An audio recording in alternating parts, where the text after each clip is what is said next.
গন্ধর্ব নন্দন হুহু, লোকটার নাম, ছেলেটার নাম হুহু। ইনি ত্রিকূট পর্বতে, এবং সেখানে একটা সরোবরও আছে পর্বতে, ত্রিকূট সরোবরে এবং পর্বতে, কখনো পর্বতে কখনো সরোবরে, স্বর্গীয় অপ্সরাদের নিয়ে তিনি খেলা করছিলেন। ঝাপা ঝাপি, লাপা লাপি, এই সব যা কাণ্ড ভাণ্ড নারী পুরুষের, এই সব করে বেড়াচ্ছে। করতে করতে ওই মাথার ভিতরে চাগাল দিয়েছে কি এক বুদ্ধি।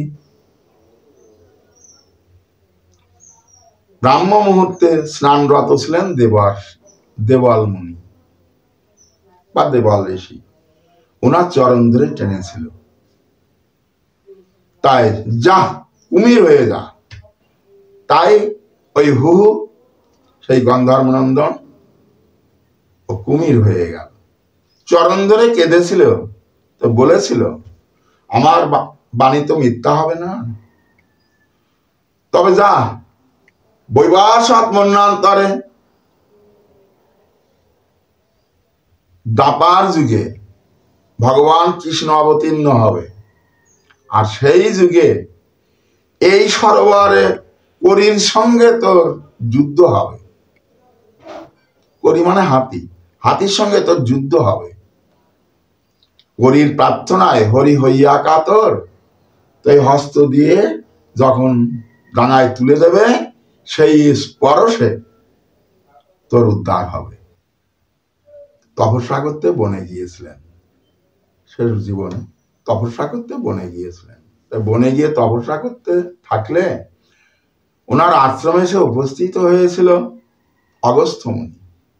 অগস্ত্য মুনির সেবা করতে, তার শুশ্রূষা করতে, উনি তো বড় মুনি, তাকে সেবা শুশ্রূষা করতে অনেক বিলম্ব হয়ে গিয়েছিল।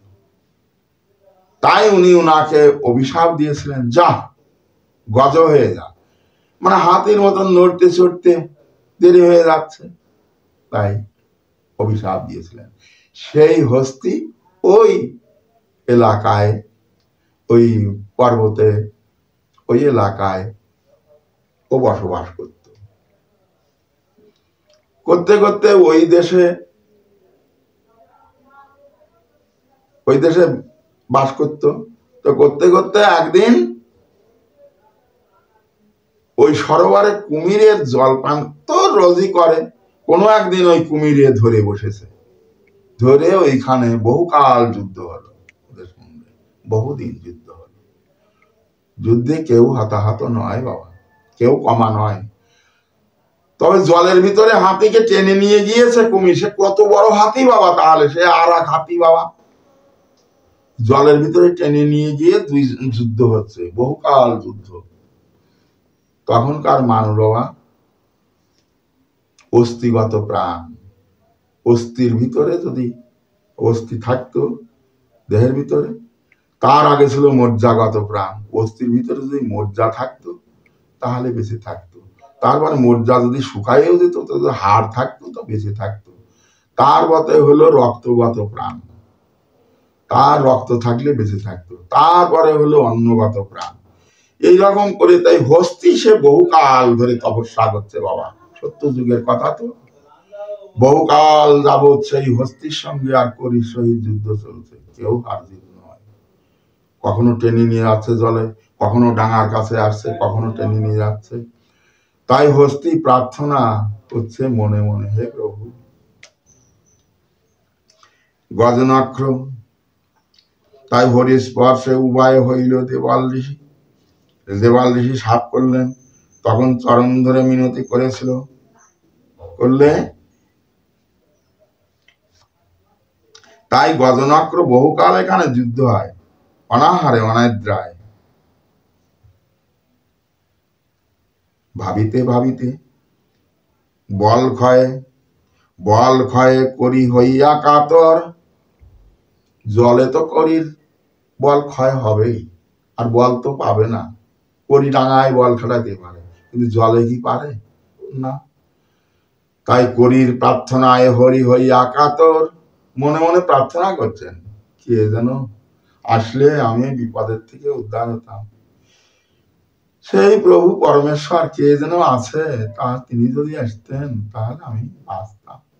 এইরকম মনে মনে করি প্রার্থনা করছেন। বল ক্ষয়ে সেই করি হইয়া কাতর, জীবন রক্ষার তরে ভাবে নিরন্তর। ভাবিতে ভাবিতে তার হইল শুভ মন, দৈব বাসে করে হস্তি আমারে স্মরণ। নারায়ণ বলছেন, দৈব বাসে করে হস্তি আমারে স্মরণ। নাই হেন শক্তি হরি তোমা করি অনুমান, বিপন্ন দাসের নাথ কর পরিত্রাণ। হে স্বামী, তোমাকে যে অনুমান করে ডাকবো, আমি পশু তো, তাই পাচ্ছি না। এই বিপন্ন দাসের তুমি কর পরিত্রাণ। কোন জন তুমি হও, কোন জন তুমি হরি জানিতে না পারি, কোন জন তুমি হরি জানিতে না পারি, রাখো আমি তব দ্বারে আজ জীবন ভিখারি। করির প্রার্থনায় হরি হইয়া কাতর,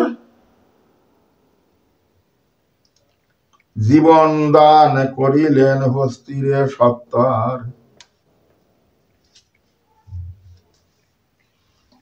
নক্র সহ গজ হস্তে করিয়া ধারণ, শ্রীহরি নারায়ণ হাত দিয়ে ডাঙায় ফেলে দিলেন। দিলে হরির স্পর্শে ভূমির উপরে তারে করিল ক্ষেপণ, তাদের করিল ক্ষেপণ। হরি স্পর্শে পায়ে নক্র গন্ধর্ব শরীর, কুমির নক্র শরীর, ওই যেমন ছিল কুমির, এই গন্ধর্ব শরীর পেল, হু সে গন্ধর্ব শরীর পেল। আর হরি স্পর্শে নক্র গন্ধর্ব শরীর, আর বৈকুণ্ঠ বাসীর রূপ ধরে গজবীর। আর গজবীর হাতি সে বৈকুণ্ঠ রূপ, চতুর্ভুজ রূপ ধারণ করে, শঙ্খ চক্র গদা পদ্ম এই চারিভুজ ধারণ করে উনি বৈকুণ্ঠে চলে